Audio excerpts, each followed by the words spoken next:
Welcome to the Savings Angel Show. I'm Josh Elledge, the Chief Executive Angel at savingsangel.com, podcasting to you from my adopted hometown of Orlando, Florida. Now, I'm an extremely busy consumer expert, money-saving advocate, syndicated newspaper columnist, and that guy that turns digital entrepreneurs into media celebrities at upendpr.com. I love what I do. I can't wait to get going on today's episode.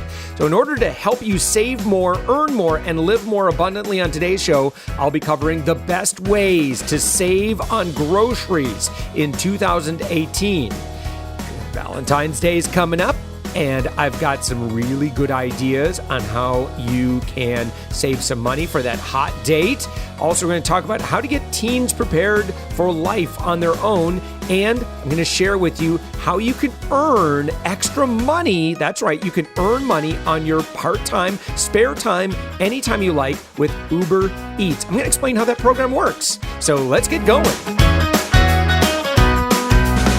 Now, consumers have noticed over recent years that fewer and fewer newspaper coupons are for food. Now, in their 2017 findings, Kantar Media confirmed this with stats, numbers, stating that of the 274 billion coupons distributed via newspaper inserts, 72% of them were for non-food goods. Non-food goods includes things like household consumables like laundry detergent, health and beauty items like toothpaste and body wash. And the lack of food coupons is such a source of frustration for families that many have abandoned couponing altogether. But I'm here to encourage you to come back to using them this year with some of the best ways to save on groceries in 2018. I'm going to make this easy, all right? Now, I have to start with a bit of tough love here. Now, there are so many sources for coupons today that if you're not saving money with them, it's only because you're not taking the time to use what's out there and use them well. Now, let me explain. Now, even though non-food coupons dominate the number of available coupons, the average face value of both non-food and food coupons increased in 2017. So even if you struggle to find coupons for all the food items on your grocery list, you should be getting all the savings you can to offset other items. Now, that's what will keep your grocery bill low. And what will keep your grocery bill even lower is to stock up when you can match a good coupon with a good sale. That's what we're all about at Savings Angel. When you have plenty of products on hand that you can find coupons for, you don't need to buy them again for a long time, freeing up money for things like weekly fresh consumables. Now, I've reminded you to stock up. It's time to talk about some nuts and bolts. Where and how do you save?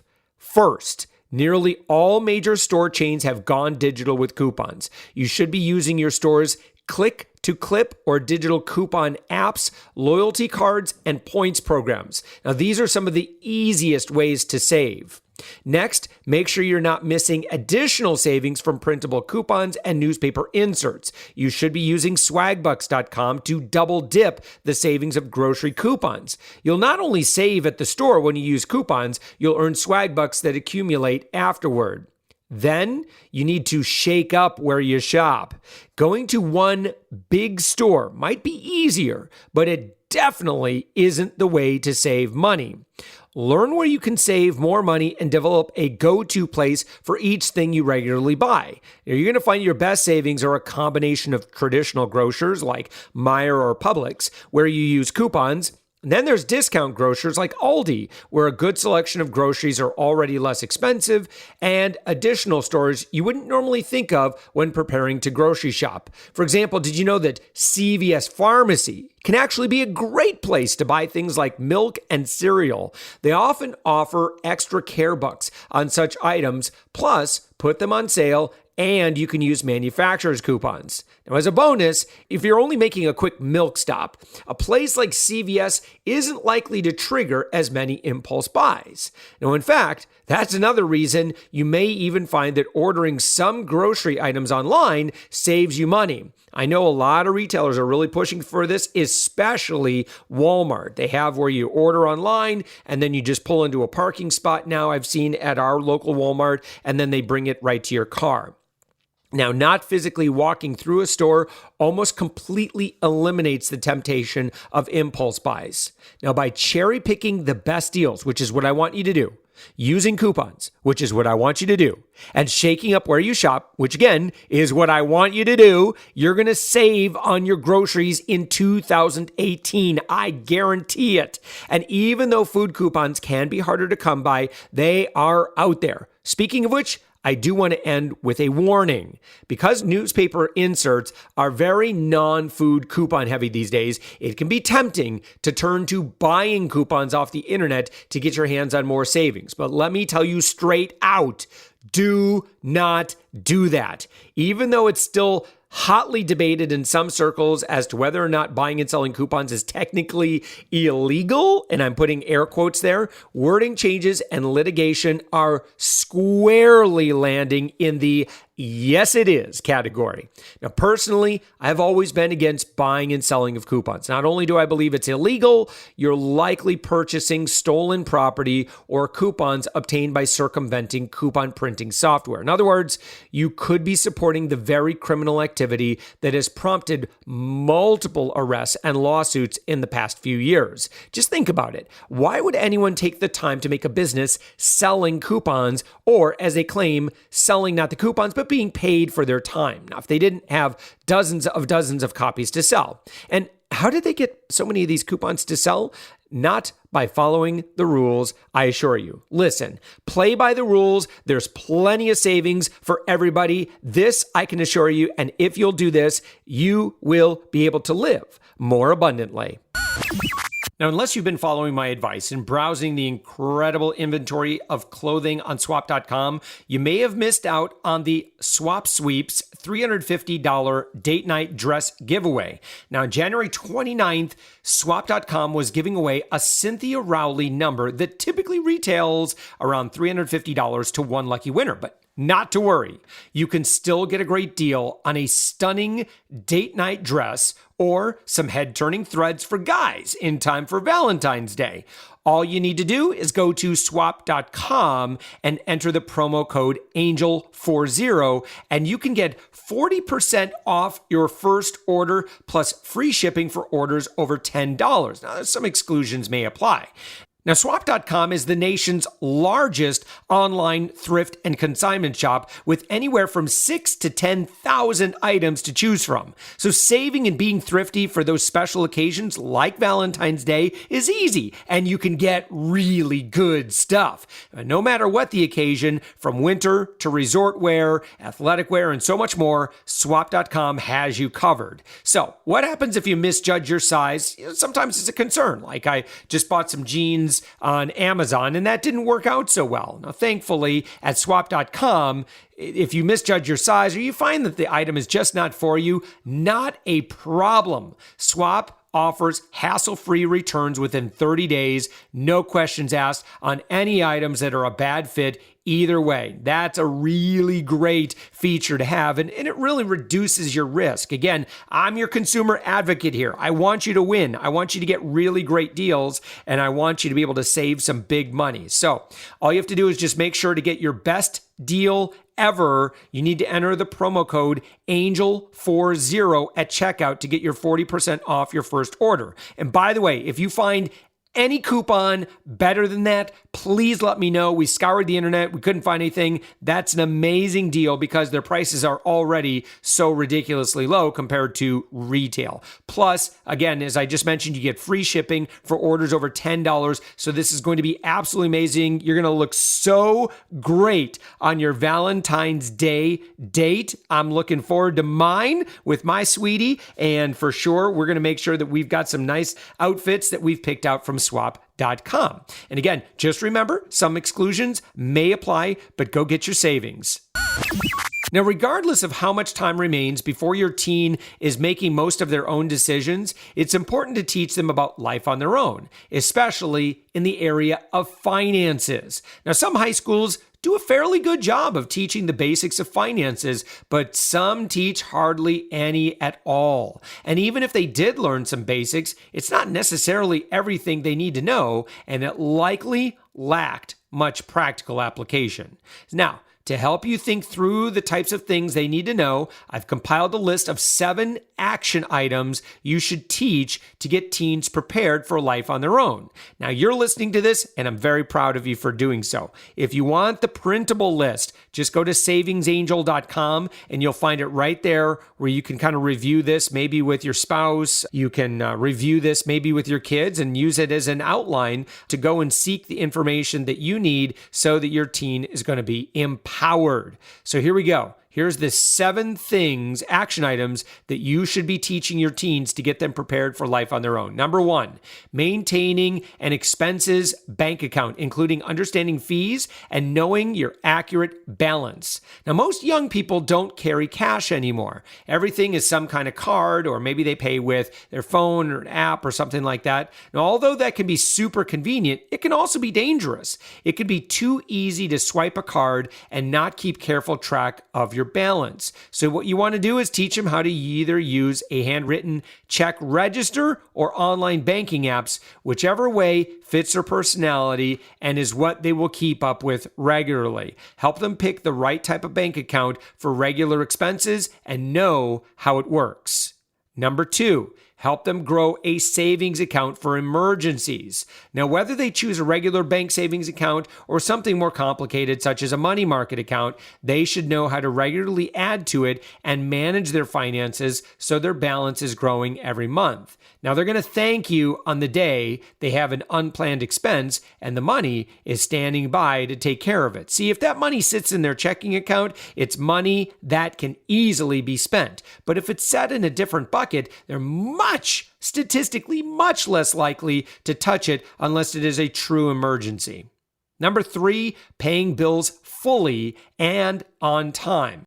Now, in the modern day of automatic payments and online banking, paying bills is easier than ever. No need to write checks out and make sure they get in the mail, but you do still need to make sure the bills are paid on time and your bank balance is adequate. Teach them to plan ahead by using a budget and knowing that every expense is due each month. Even if you're still paying their bills or most things are covered in their room and board, they should be involved in understanding how to take care of monthly bills, so it's already a good habit for later in life. Number 4, choosing and carrying insurance. Even if their student status has you still covering them with your insurance, it's important that they know how insurance works, what types they will eventually need, and how to choose a plan and shop around. Now, because this is one of the most confusing financial choices due to all the various types, plans, companies, and price points, they need you to sit down with them and go over what you have and why. That way, when the time comes for them to buy their own insurance, they are educated on how to make smart choices and don't simply go with the company boasting the strongest social media presence. Number 5, handling credit cards and offers. Now, thousands of young people open their very first credit card while in college. Even though many credit card companies are no longer sending reps to college campuses, the solicitation letters start pouring in once you turn 18. Teach your teen to ignore these offers. Prepare them to resist the allure of it seeming so adult and independent and responsible. Credit card debt, especially coupled with student loans, can cripple finances for more than a decade after college. Teach them to ignore credit card offers and stick to spending only what they have and what they make. If they need to begin establishing credit, look into a secured credit card. Okay? These often have a very low credit limit, usually around $500, and are self-funded. They work just like a regular card, and they build a credit score, but they don't carry the risk of normal cards. Number 6, taking the right student loans. Now, understanding all the options and repayment requirements, rates, terms, conditions, and more for student loans can be overwhelming. But the high cost of higher education increasing every year, getting the right loan is critical. Now, that's why I recommend you check out credible.com. We've got information about them at our website at savingsangel.com. We've done a full review. Just go through our recent blog posts and you'll find something from a few months ago that we did. Now, these guys are going to help you simplify the process answer all your questions in jargon-free speak, and you will get the options to choose the perfect fit for your students' needs. And finally, number 7, paying taxes. Now, maybe you recall getting your first paycheck and that shock of how much taxes cut into your bottom line. Prepare your teen for this reality and teach them how to stretch what they net. Young people who don't understand taxes can mistakenly plan their finances based purely on their hourly rate multiplied by the number of hours they worked, not realizing that that is not what they're going to receive. Not budgeting accordingly can result in debt accumulation that can quickly compound. Please, parents, have these conversations with these teens. If you're a young person yourself listening to this, ask your parents. They probably know something. They've been through the teenage years. They've been through the young adult years. They may be squarely in the middle-aged territory. They have a lot of experience, and they're going to help you reduce the number of costly mistakes that you could potentially make. And look, keeping safe from costly mistakes, learning from other people's experiences is all a part of living abundantly. If you're a mom or dad or young adult that is underpaid or simply falls short of your monthly budget, this may be the perfect solution for you to earn extra money. Uber Eats is a food delivery service, and it's an easy way to earn money on your schedule. You get paid for delivering food to people who order from local restaurants. Depending on your city, deliveries can be made using your own car, bike, or scooter, and you can even deliver when you want for an hour, a weekend, or throughout the week. We actually had a listener that asked us about this, so we dug into it. Now, before you say you can't fit another thing into your schedule, I want you to think about this. If you take trips for a few hours in the mornings, every night, or just on weekends, it's up to you. But what if you were able to earn money in between running around your own errands or shuttling the kids around? Think through your normal weekly routine. Do you spend time just sitting in your car waiting for someone or something to happen next? Now, with Uber Eats, you may be able to earn some money during that wait time or almost any other time of your choosing because you're your own boss. Now, the Uber driver app gives you an optional turn-by-turn navigation to every destination, so you never have to guess like where you're headed. You can just punch in what you need to do, and they'll tell you exactly where to go. And once you finish a delivery, you could take the next request or sign off for the day. It's completely up to you how many deliveries you make. Now, unlike maybe being an Uber driver where you're shuttling people around, this might be a much better solution if you're a mom with kids and you're concerned about not sitting in cars with strangers. Got your kiddos with you. You love them. Now, every week, the earnings from your deliveries will be deposited right into your bank account so you can count on getting paid. You also get 24/7 phone support, in-person support, and more from Uber. What I want you to do is I want you to go to savingsangel.com. We specifically, someone asked us about this. We looked into it. We gathered some information.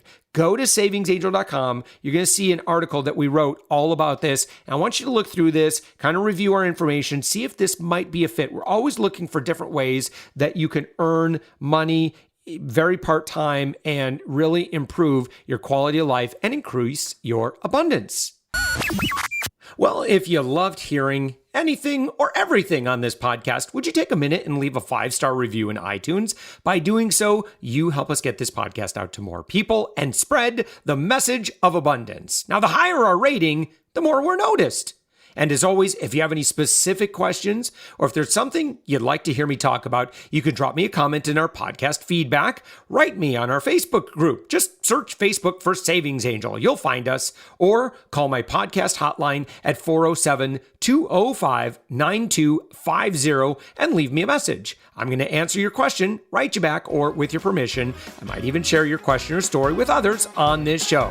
With that, have a wonderful week full of saving more, earning more, and living more abundantly. And thank you for listening.